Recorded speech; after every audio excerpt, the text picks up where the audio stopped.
Okay. I just made a video of that spray on, peel off, wrap stuff. My valve covers were leaking. I put new valve cover gaskets on this side. I went through, made sure everything is alright on them. I put some glue on here, some adhesive glue. Now I'm just waiting for that set up a little bit. The other side will be easier because I don't have an alternator in my way. But other than that, that's as far as I've gotten. Forgot a video, so. Then I gotta go get some gas. That's good looking, ain't it? Alrighty, I should have taken it before. I should have thought of it.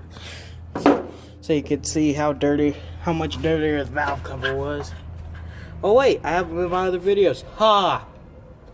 Sorry. Anywho, I'm going to pull this other valve cover off after I put this one on. They're Fel-pro gaskets. Big fan of Fel-pro. Yep. My parts room is just chock full of Fel-pro stuff. So. All GM stuff and then some Ford stuff. So, and I got a gasket kit for a Hemi back there too. So, only got one of them. But I don't have a Hemi to rebuild. So, I need a crank. This one got the crap beat out of it. You see it? Someone took a hammer to it. Put zoom on. See it right there? And I don't have a crank shop around here to build them up and take them down, you know, so that kind of sucks. I wonder if I'll actually be able to get away with that. I'm thinking not, though. So, anywho, this is a 350. I've said before, Vortec heads. This is a 350.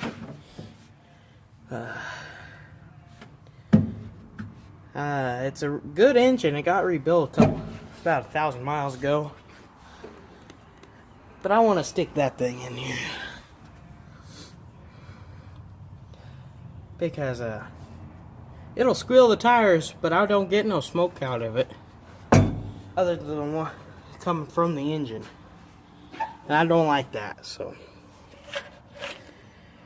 I'm guessing since it sat so long, the seals are bad in it. Valve seals.